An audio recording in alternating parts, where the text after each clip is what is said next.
Good evening from Vietnam, Narcis. Thanks a lot for spending your afternoon right after having lunch and joining our Inside Sharing show. So I hope that it's going to be a good show. So keep you awake, okay? For sure. Thank you, thanks being for the invitation. yeah, thanks for being so generous to spend your time and share your story with us. And since you're not yet in Vietnam, so please accept our formal invitation. So if you ever travel to this part of the world, you let me know. So we are living here, so we take you around. We'll do so for sure. Okay. Just visited the other part of the of the world, which is the US. All right. Never been to any Asian country So you've been so to the far. US a lot before? Yes, my sister-in-law lives has been living there for more than 20 years, about Oh, 25 years which, in Florida. oh, Florida. So every summer we go there once during the summer break because with my two daughters, 12 and 14, they love to go there. Yeah, Florida. Which part of Florida? It's Royal Palm Beach, Ah, so that's kind of I think 100 miles north of Miami. oh, not far from Miami, but Florida is beautiful. So I'm Yeah, sure that you guys have been having wonderful summer vacations there, right? definitely. Yeah, Hey, we love it. yeah, and Narcissus, this talk is about you, all right? So Hmm. since you haven't been to my country, I'll share with you a little bit about our culture. In our culture, it's very a great honor for our audience if we can have you to introduce a little bit about who you are and the works that you do. Would you do that for Hmm. us? Yes, we'll do so. I can maybe start with a crucial year for me that was back in 2018 because I Mm, used to work several years in the controlling finance area. mm, And 2018 year-end closure, I was facing tons of stress in work and private life. I was really a huge candidate to run into a burnout. oh, One day I came back to my desk and discovered a small flyer stating 30-day mindfulness-based training that was offered by a student at our company. And so before that time, I was like, oh, mindfulness, too esoteric. It's just for the believers. But I was so desperate, I told myself, Narcissus, why just not give it a try? mm, I signed in because she was looking for 150 volunteers, and she wanted to show a correlation between applying small doses of mindfulness meditation and your own level of stress. mm, And what can I say? After a couple of days, because I'm a big fan of these smart devices, I could see that my resting heart rate started to decrease significantly. oh, And that was for me kind of a scientific proof that there is something happening inside of our brains and our bodies. And that was the time when I started to dig deeper into the topic and also applied to become a certified Search Inside Yourself mm, trainer. That was over a course of 6 months. And there I learned a lot. Dig deeper into the neuroscience behind mindfulness meditation. mm, And it caught my full attention. And I saw kind of the huge lever every single person on this earth has inside of themselves. So mm, it just needs to be woken up, mm, awakened. And that brought me to a bigger vision I had. I was kind of trying to leave controlling and finance area because with this type of trainings, mindfulness meditation trainings, I could see the immediate impact on the participants when they, during the trainings, but also afterwards. They were so amazed by the techniques because those techniques are so easily to be applied. mm, You just need to make it your habit. And that's one crucial part out of it.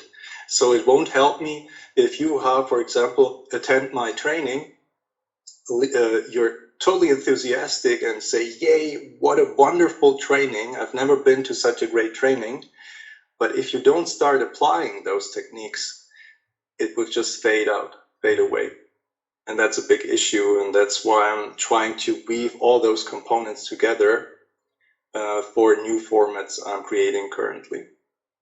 So that's kind of a short story about where I've been. So controlling finance, and now I'm a certified mindfulness trainer. And in addition to that, really developing new training formats. So kind of learning and development. And that's my looking into the future. That's where I'm heading at.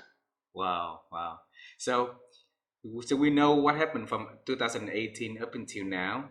All right. And then we're going to dive into that further. But let's travel all the way into when you were really, really young first. Okay. Because everything always have first started, right?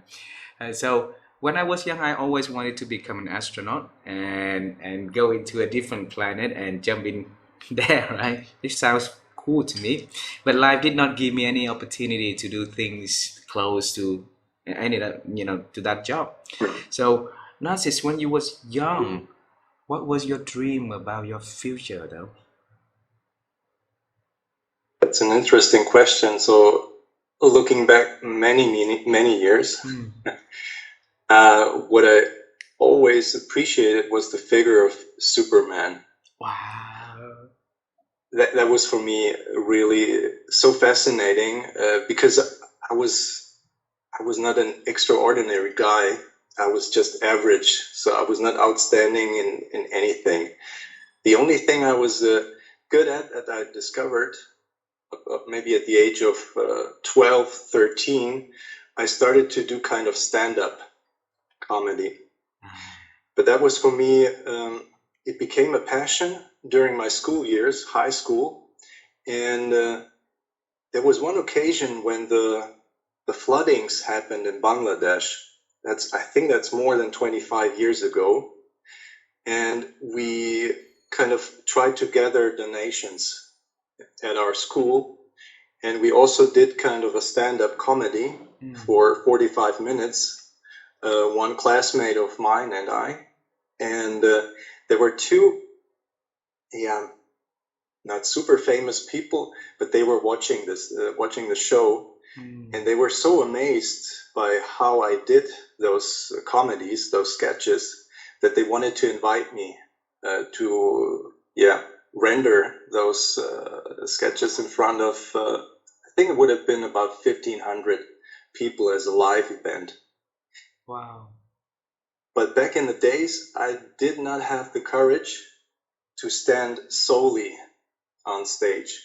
So I asked the classmate, like, hey, would you like to join?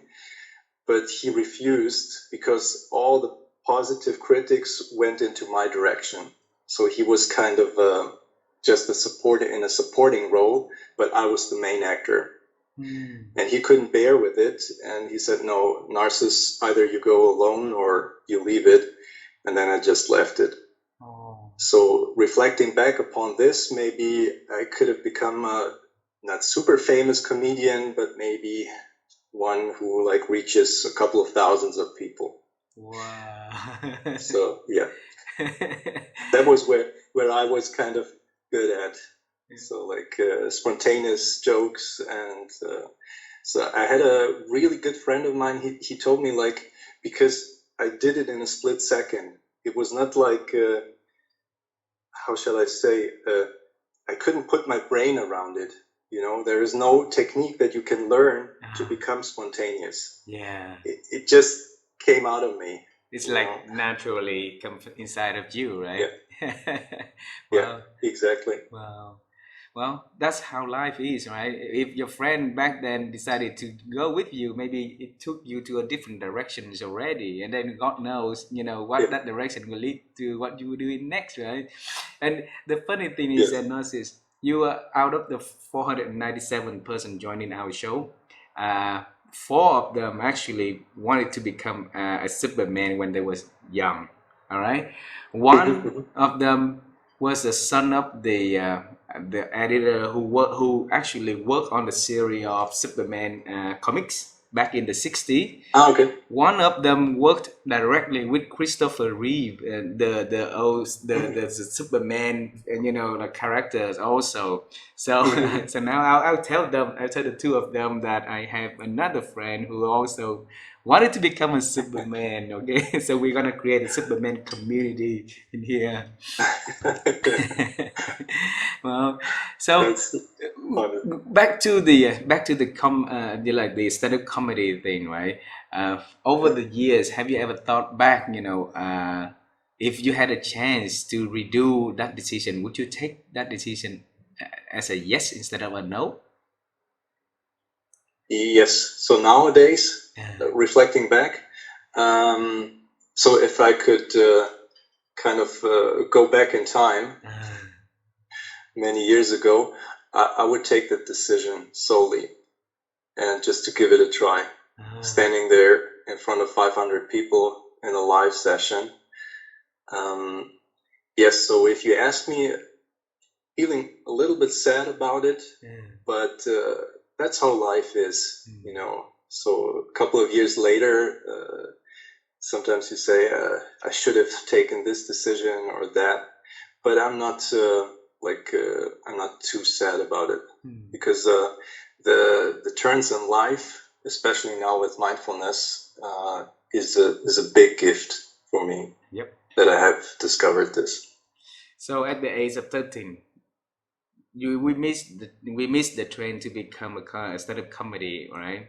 So what happened after that? What happened after that that leading to the work that you do now? Share with us.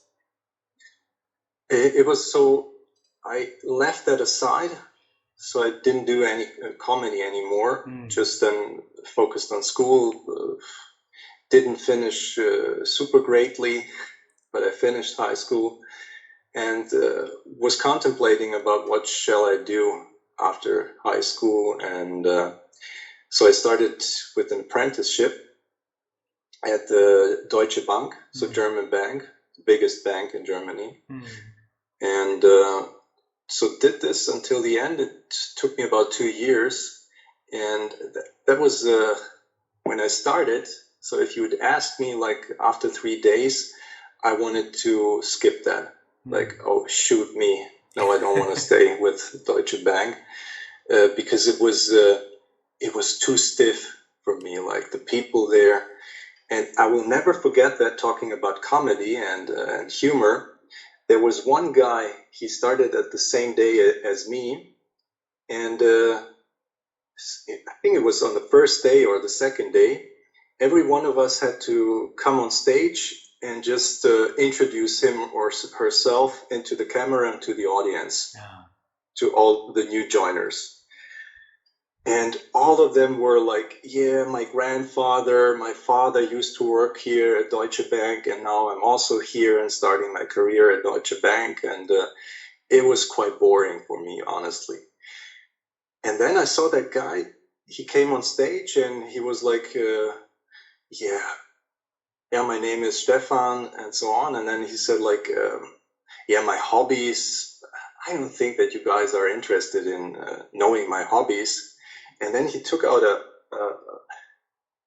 bar, a chocolate bar, and he said, it's the trademark is corny. And he said, for that chocolate bar, I would give my life. I would die. But he was so serious. And I almost fell off the chair.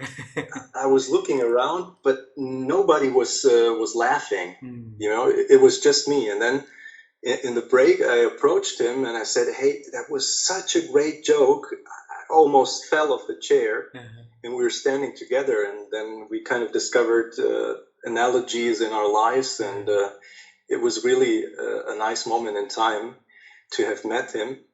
And then we got approached by an older lady from human resources, and she was just scanning the people, and then she looked at him, looked at his name tag, and said, "Stefan, oh, you were that funny guy a few minutes ago." But she was not laughing. It was like he was kind of not the usual one they would usually pick. And he also managed to finish, but he also left the bank. So after 2 years, the same as as I did. And that brings me to the end story of that period. I got called by a US guy. He was also working in human resources. And then he just gave me a call and he said, "Yeah, Narcis, so what are your plans for the future?" And then I said, "Yeah, thank you for giving me a call. I'm going to do something totally different." And then I said, but what's that?" And I said, "Yeah, I want to become a high school teacher for biology and chemistry." And then he goes like, "Oh yeah, that is totally different than staying here at Deutsche Bank." And he wished me tons of luck. And this is how I started then my studies. So you see with this that I don't have that straight CV, like doing starting with business administration and then controlling finance. No, it was like this way, everything but straight. So And yeah, go ahead. Sorry. no worries, all good. And then I started with these studies, biology and chemistry, and I loved really dig deeper into biology and chemistry at the same time. But in parallel, I had some part-time jobs at some high schools. And what I figured out in the first 3 years was that, like, when you have to talk about plants, for example, plants in biology, that you cannot like motivate the students. There was no way. Like it was not.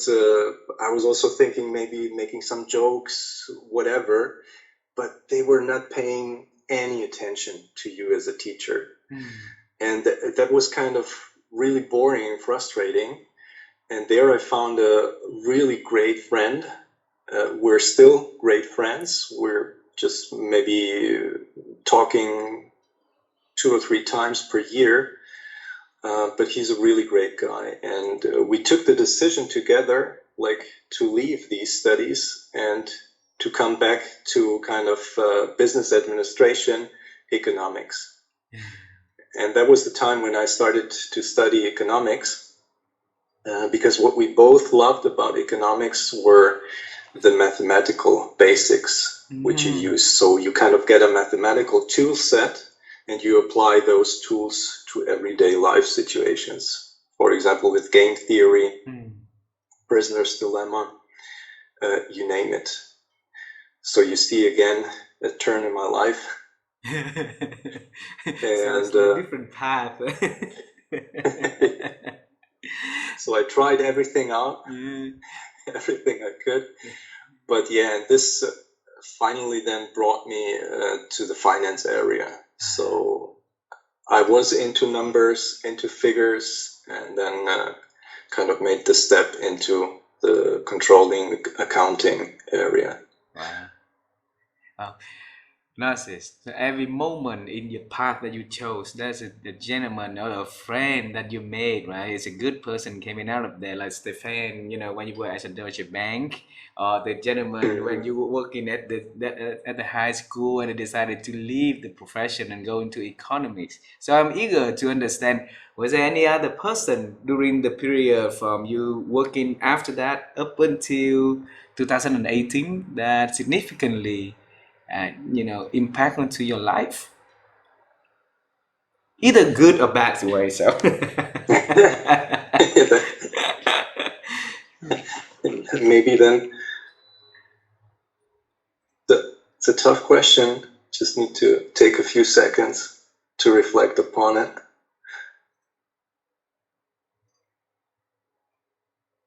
So due to me not kind of having that straight path, it was not always easy. And so when I finished with economics, again, I just scored with an average grade, So I was not. So the classical job positions for economists would have been like the United Nations or the European Central Bank, but my grades weren't that good enough to apply there. And you need to speak 5 or 6 languages fluently, things like that. So everything, which was so I did not have the right qualification for this. And then I had some struggles because I was competing with people who finished with business administration. And they already set kind of their majors for finance, controlling, you name it. And I was too kind of, how shall I put it, generally equipped, but not with those specifics. So it took me quite some time to find the right place. And so I had a lot of great ideas, but was mainly struggling because I'm not the person who puts out their elbows, like, here I am, this is me, Narcis, and I want to climb up the ladder. That's not me. That's not my character. I would go with the definition which I read by Jamil Zaki. He's a Stanford professor, neuroscientist and psychologist. I admire him and the work he does in the fields of empathy. Oh. And in this context, he talks about glue people. Glue people in terms of they are keeping the threads together in a team. And they are not the loudest ones, but they're doing some major work in the background. And they're not kind of trying to come on stage and, hey, here I am, I did this, I did that. So I was holding the threads together while others were climbing the career ladder. Like they just did that cherry picking, like, hey, I'm going to take this project and there I can shine bright, and here I am, I did this great project. I didn't win anything. It was just, I was still the usual guy, and just paying attention that nothing kind of falls off the desk and is not finished on time, solved, things like that. And this is when Jamil Zaki coined them as glue people. That's how I see myself. And this is just kind of going fast forward to my vision I have just to connect the dots, because I see there a huge power of really diverse teams, and also kind of opening that space where the people who are not being the loudest. Yeah. Also maybe taking into account the introverts who don't want to speak up, who don't dare to speak up, but they could also have great, brilliant ideas. So this is just an outlook for the future. Wow.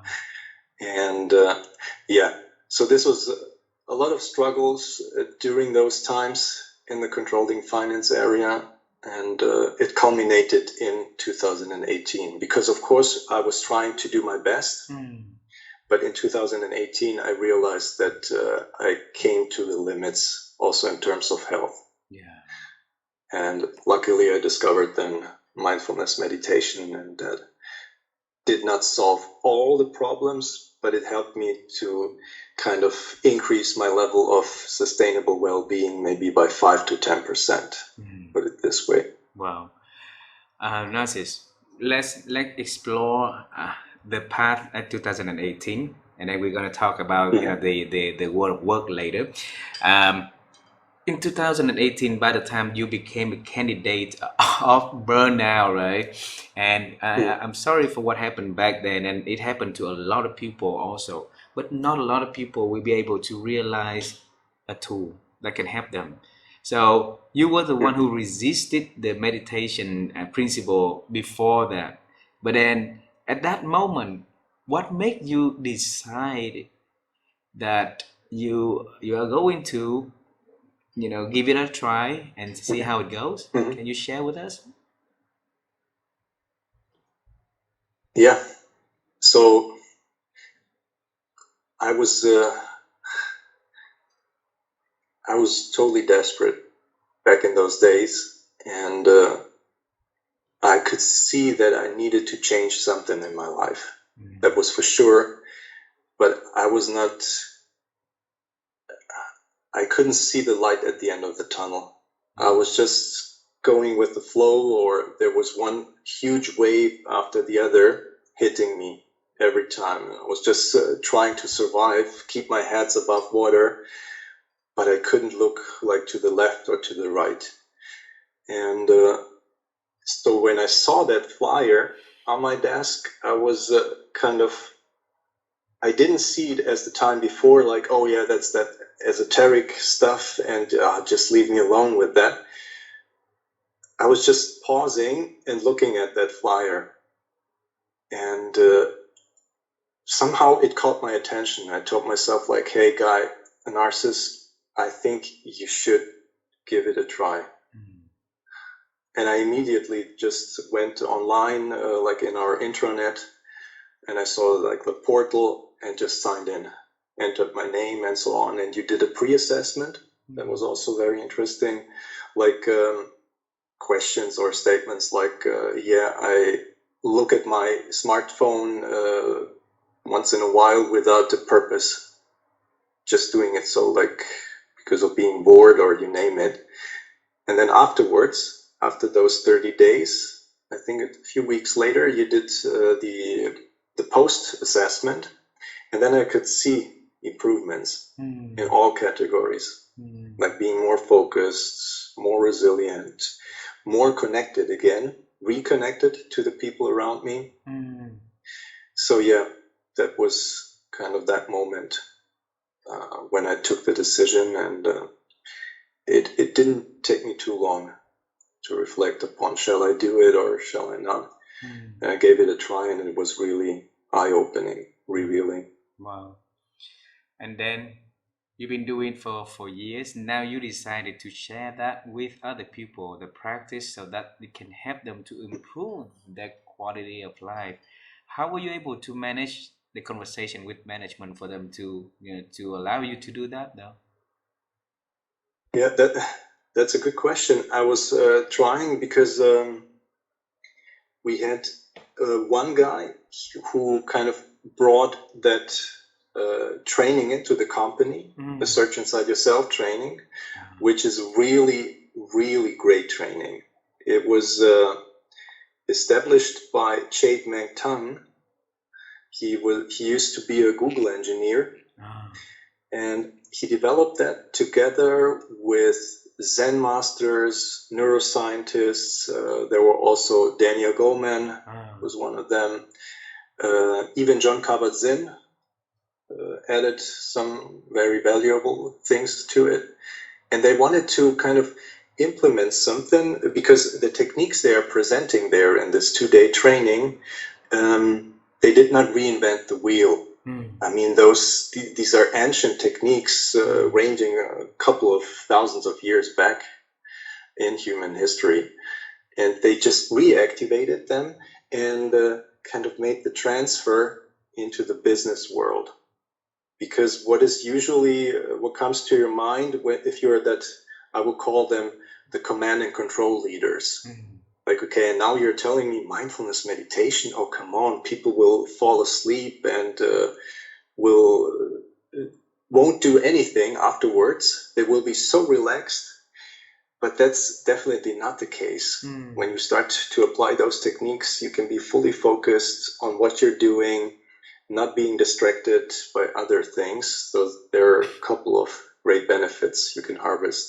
But coming back to the point, so with the training, it's great because you dive into all the emotional intelligence domains. That's the beauty in it when I look at those things. Because for me, it's people, when I look on LinkedIn or other social media, it's flooded. Everyone talks about mindfulness. Oh yeah, come on, let's be mindful. Let's start with a few breaths before we start the conversation. But if we just take a few breaths, that's already fine in terms of our health. But if we stay just with breathing techniques, then you won't make the shift for a cultural change, which we can talk later on, which is my vision. But so for me, I saw the biggest impact when it comes to social awareness and relationship management. So that's all about social intelligence. Because in the training, you explore emotional intelligence and social intelligence. But if you just stay within emotional intelligence, so within yourself, then there are a couple of studies out there. If you already have quite a big ego, then you can blow up your own ego. So you can become even more selfish if you Oh. start to apply those techniques. If you don't manage to make the shift to the so-called metta meditations, which is loving kindness meditations, this is where you go in contact to the other person and start to train your empathic brain regions. But yeah, so I kind of drifted away. But coming back, so how I approached our CEO, I took the decision not to go through his PA or executive assistant. I decided to write him a personal note via LinkedIn because I wanted that my message reaches him directly. And back in the days, I established already a 2-hour empathy training, which I found very intriguing and connecting the dots. And also this was paying attention to people not having enough time. Because if I tell you, you need to attend my 2-day Search Inside Yourself training, but you already reported back to me saying like, hey, Narcis, but I'm facing tons of heavy workload. I cannot carve out of my schedule 2 full days. That's not going to work. And this is why I came up with those smaller training formats. And with this idea on the back of my mind, I approached that CEO. And he was so intrigued that he replied back the next day and he said, Narcis, I love your vision and we need to talk first, the two of us, and then I will approach the other guy who brought Search Inside Yourself into the company. Oh. And so that was kind of really, that gave me goosebumps. And I thought, great, wonderful. But as he just took over as CEO freshly, like just for a couple of months, there were many other tasks he had to fulfill, to chase people after and so on, so that we lost track. And this one-on-one conversation hasn't happened until now. Oh. So I'm still waiting, and it's not going to happen because he's leaving the company, unfortunately. So that my vision could not be transferred into reality. Oh. And now we're having Search Inside Yourself, which is a great training for sure. But we're having a couple of struggles there because, as I said, with the heavy workloads, people simply don't have the time. Wow. Yeah. Oh. And this is the case. And yeah, we'll have to see where this evolves and to which direction. Narcis, don't you see the huge change inside of you? At the age of 12 and 13, you got the opportunity to speed up at the, to be the comedy, a stand-up comedy, right? And then you were so afraid and you decided not to. But then with the mindfulness and meditation program, you were able to email the, to approach the CEO directly and offer something that can help to change the organizations, and that initiative was so beautiful, and I'm so touched with your act of courage, because that is very important, not only for the whole company, specifically benefiting, but let's say for the people that you mentioned earlier, those who are about to be burned out, who are those who don't who cannot raise their voice and the concerns, right? So those who in need for that. You mentioned about the culture change, the vision that you would want to do. Share with us on that one, please. So this is when I started. So when I established the empathy training, this is a 2-hour format, and this is like for increasing social awareness. So getting in touch with the people around you and your relationship management skills. So am I really paying attention what Ha is telling me, or am I just, so envision yourself, you're telling me something really important and I'm drifting away. Like, okay, Ha, yeah, he's speaking, but I'm already contemplating about the next 3 questions I'm going to raise. Then I'm not fully with you. I'm not paying full attention to you in this case. And there are a couple of techniques even just simple listening techniques. This is also something which is not totally new. I mean, active listening, but it goes a little bit beyond active listening, because you don't need to re-narrate what the person told you, but kind of read between the lines if you apply, for example, empathetic listening skills. So you're trying to read between the lines. What are the emotions that Ha is conveying? And this is a totally different story. So you're telling me something which touched you, or which was kind of heavily emotionally loaded, and I'm totally listening to you. And I'm saying, if I understood you correctly, you must have felt like this. And then I tell you a couple of sentences, and then you loop back. So you say, Narcis, no, that's not exactly how I felt. It was more like this and that. And rephrasing, going back and forth. And this is like how you could really listen to the other person. So this is kind of social intelligence. And I established a new format, which is going into the direction of resilience. And this is all the domains of emotional intelligence, starting with emotional awareness. Envision yourself, you're having a talk with somebody, and he or she says a sentence which hits you. Like you realize, like, oh shoot, this is making me so mad. I think I'm going to freak out in a couple of seconds. And envision yourself, you realize that you are not your emotion, that the emotion is just a physiological reaction in your body. So what is happening inside of me? Like, there is this triggering moment, and then I realize, okay, my heart rate increases significantly. It goes boom, boom, boom. My cheeks might turn red. Like, I'm having self-righteous thoughts of being right, just being right. And imagine that you can take a pause, like hit the pause button, and just taking a deep breath. Like, okay, I'm realizing I'm getting triggered. Just in and exhale, and then extending the time frame.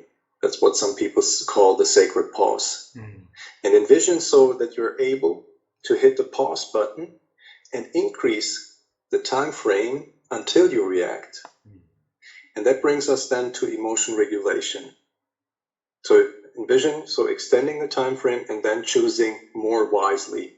How shall I respond in this specific situation? And these are the two domains of emotional intelligence.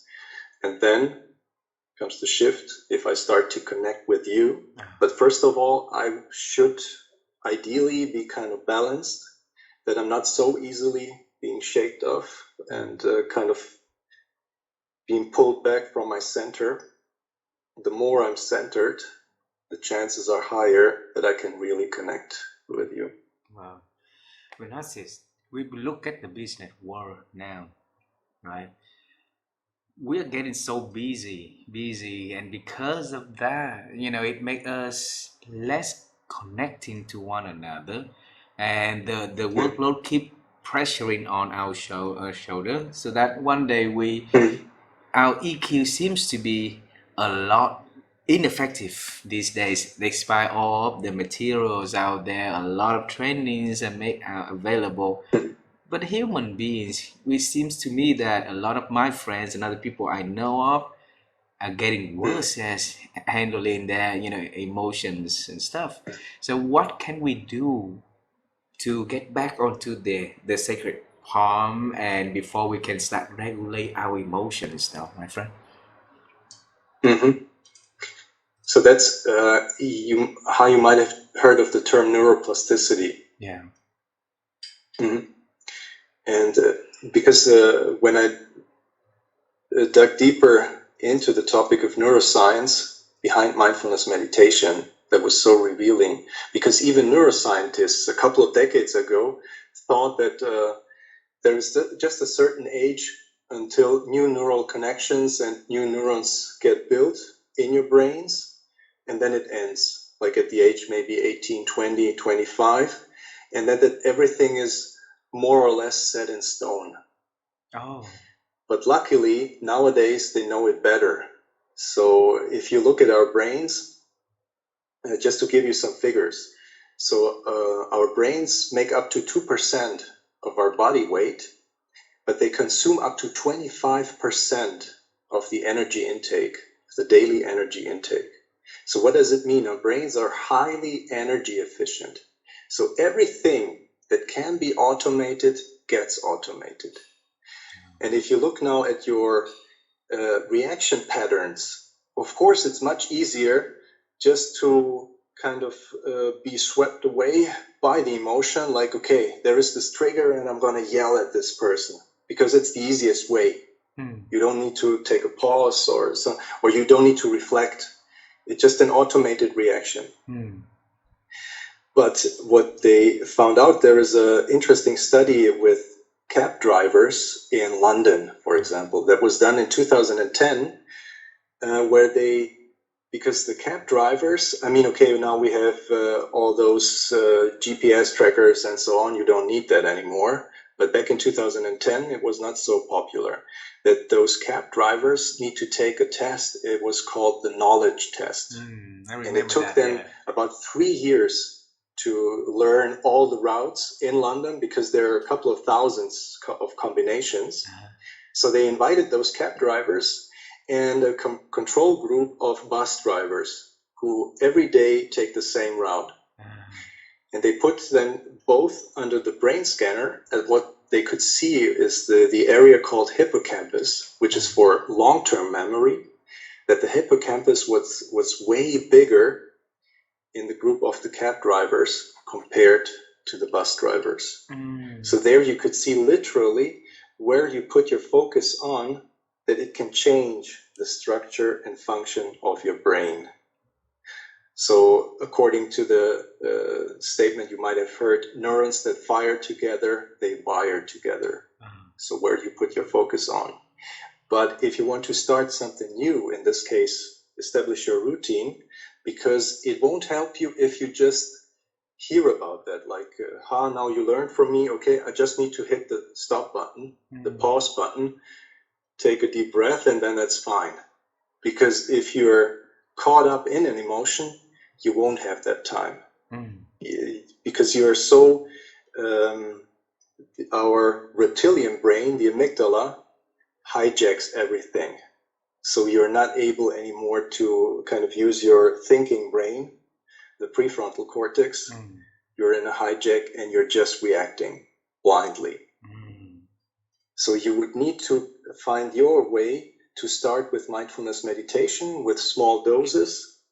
But if you start them off, I always compare this, if I see myself like this is my center, okay? And here are like strong emotions into both directions, like heavily negative emotions, but also heavy positive emotions, like big joy, things like that. So before my meditation time, it was going like this, in both directions. And as I started to implement the practice of meditation, I'm more in the middle. And this is really helping me in most of the situation when I realize that, okay, my chest is buzzing, ears are turning red, things like that. So there is anger rising in my body, that I'm more and more often able to hit the pause button. But this is thanks to my mindfulness meditation practice, my routine. Wow. So that's the key. So it won't help you if you just say, okay, now I noted it down, and every time I'm in such a heavy situation, I just hit the pause button and take a few breaths, and then all fine. It has to be practicing. Will not work. Yeah. So, Narcis, if I want to practice meditation and mindfulness, and I know that a lot of my friends also studied with great ambitions, right? And all failed. Not a lot of them was able to, stick with the program. So, and if somebody listen to this conversation and they really want to practice meditation to make change in their lives, what should they take so that they can enjoy the journey and see the progress and believe it instead Mhm. of fail? Mhm. Great question, huh? So just coming shortly back to neuroplasticity. So for example, envision yourself, you're totally enthusiastic about a new language. In my case, it would be Spanish, for example. So I just kick this off and start learning like hell for 2 or 3 weeks. And after 3 weeks, I drop the pen. So new neural connections have already started to build up, but your brain checks on a regular basis. And after 3 weeks, it checks in with you and says, okay, but you're not using these connections anymore to talk Spanish, then I'm going to cut them off. So it follows the use it or lose it principle. So then it gets lost. But to turn this the other way around, so if I want to start to learn Mandarin maybe at the age of 80, I could do so. Of course, I would never talk like a native speaker, but I could still learn. That's the beauty of neuroplasticity. But coming back to the point of how to make it your habit, here is a great book I can highly recommend. It's called Atomic Habits, which is written by James Clear. I think I have it somewhere here. Yeah, James Clear. It is. Yeah. Yes. Yep. It's a wonderful book, and it tells you exactly the key. So you need to start small. You need to reduce friction, because as your brain is always trying to save energy. So envision yourself, you're now so intrigued, so caught up by the story I told you, and say, okay, Narcis told like I need to meditate, and you set the timer every day for 30 minutes. That's way too long. This will never work. So you need to break it down into really small steps. So it's way better to maybe just do 3 conscious breaths daily, but really consciously. Maybe when you wake up, you put your feet on the floor, and just also maybe smiling, shortly smiling, and just like saying, okay, I'm grateful for the air I'm breathing. Some small things. This can already start off the process. And when you realize, and just enhancing it gradually, but with small steps. So when you feel fine now, like if you say, okay, no, I meditated for 1 minute and it felt good, or maybe 1 or 2 weeks, then extending it maybe to 1.5 minutes, but not just doing 1 minute and then 5 minutes. No, really small doses, small increases. That's crucial when it comes to a behavior change. Wow. So it means that we need to remove the urge of doing giving it a lot more time or big goals to at the beginning, right? Yeah. So what else do we need to reduce in that? You mentioned the words reduce. So what else that we need to reduce to make sure that we're not going to be, like failing if we want to do the meditations? Yeah, exactly. So also reducing the friction, because coming back to it's called autopilot when we look at our brains. So as I said a couple of minutes ago, everything which can be automated gets automated. Envision yourself, I don't know if you're driving a car with a shift stick. I remember myself maybe at the age of 8 or 9, I was sitting in the back seat of the car watching my father talking to us, and at the same time shifting gears. That was for me like I couldn't imagine that as a young boy. I was like I was really anxious. So how shall I do this when I get 18, when I turn 18, to do all of these things? Like not looking down, like, oh, I'm in the second shift now, I need to switch to gear 3 or so. And so this is kind of everything which can be automated gets automated in order to reduce your energy consumption. And now you want to establish something new. And there is another anchor I could give you. It's called habit stacking. It's coming from another great guy. He's called B.J. Fogg. And his book is called Tiny Habits. Habit what? And it's also about how to establish a new habit. And there he talks about those,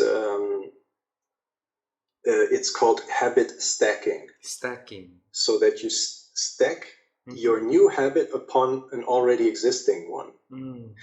So back in the days when we faced COVID and the lockdowns, I was trying to get in a better shape for my upper body. So I decided every time I come out of the bathroom, when I close the bathroom door, just to go down on the floor and do one push-up. So that was my plan for a behavior change. And of course, I missed some points. So went out of the bathroom and then I forgot. But every time I reminded myself or I recalled that idea, I went down on the floor and did one push-up.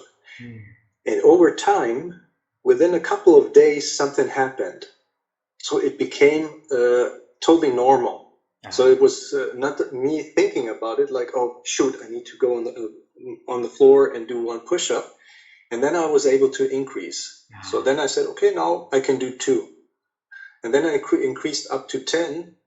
But unfortunately, I broke my elbow back in 2021.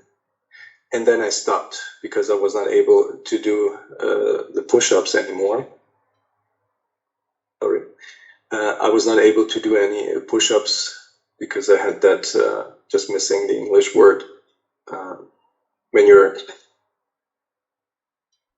hand gets fixed, so you cannot move. But until that point in time, it became my routine. So habit stacking is also one anchor you could use. So using an existing activity already, or when you make coffee in the morning, just pour water into, when you make filter coffee, for example, and then just you open the box with the freshly grounded coffee and you smell it. And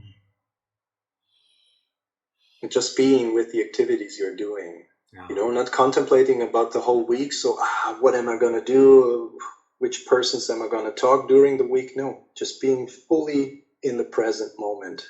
Be it cliche, being in the now, but it can start off the process. And then you watch the coffee pouring down through the filter and enjoying the moment. Like, okay, now, and within a few seconds, I will have a freshly brewed cup of coffee.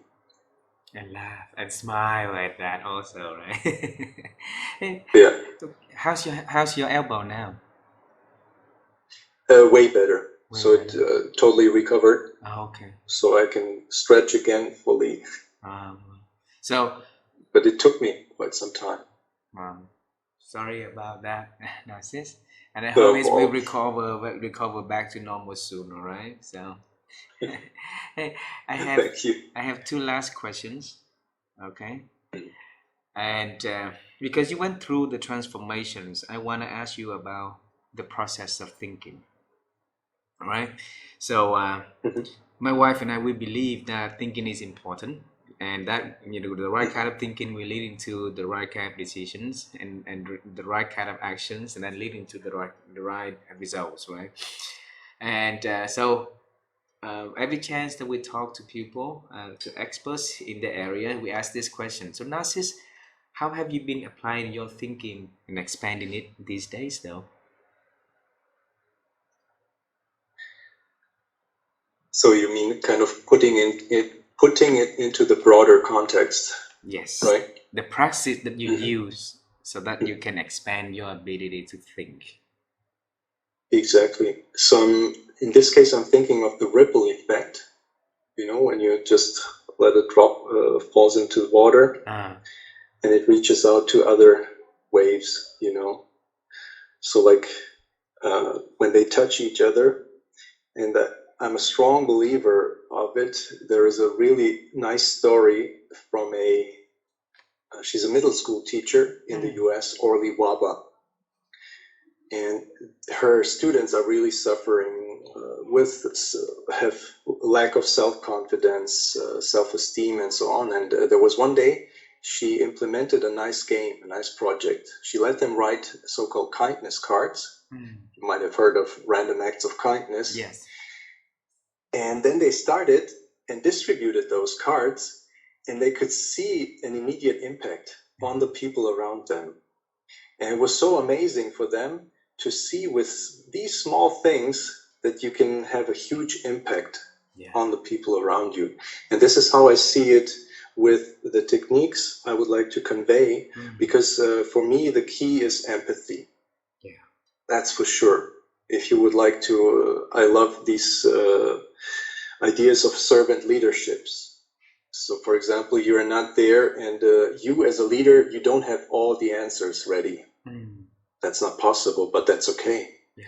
You're opening the space for your members, for the members of the team, creating that psychological safe space. And this is my vision I have. So using empathy as a lever, as a catalyst, to create that safe space for people to speak up if something goes into the wrong direction, that they can raise their hands and talk openly. Because what most of the times happens is no, I don't want to be like, kill the messenger. Yeah. So you convey a bad message and then you get stabbed in the back. Like, yeah, it's fine, speak up, and then you get the knife in the back. So that's in terms of my vision. The more often people, it can get contagious.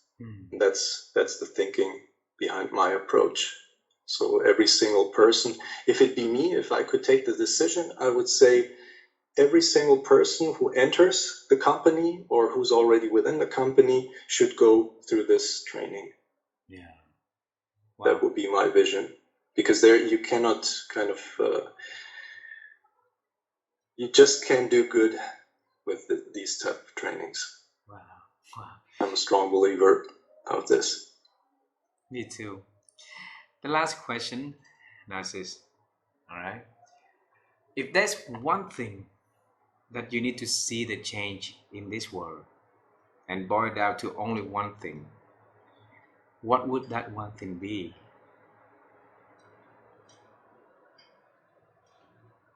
I would say that we start to act in a more compassionate way towards each others, because that was our biggest germ, our biggest trait. This is what made us come so far as species.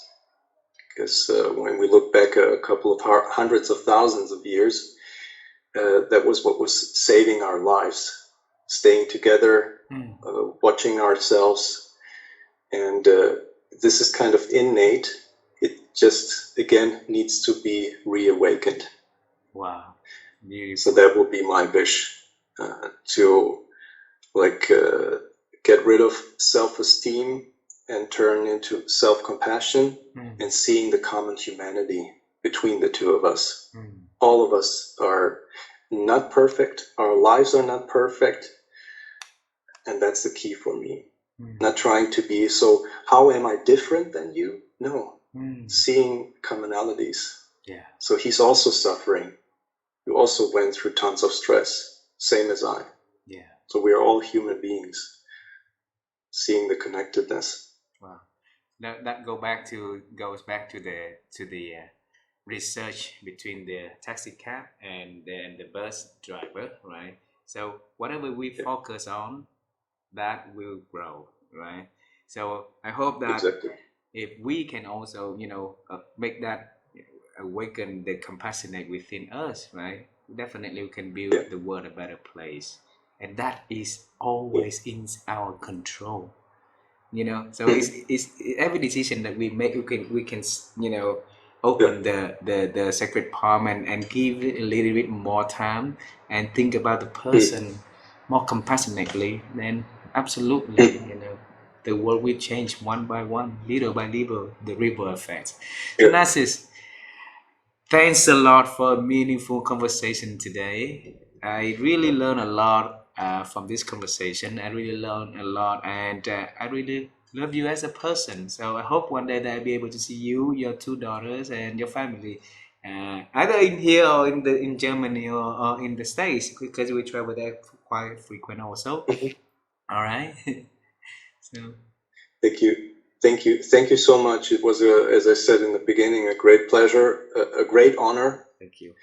to be with you and to get to know you as well. And so if we get the chance to meet wherever it will be Yeah.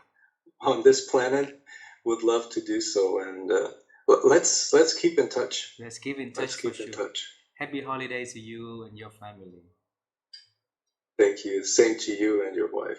Thank you very much. Bye bye for Thank now. you. Thank you. Bye bye. Thank you.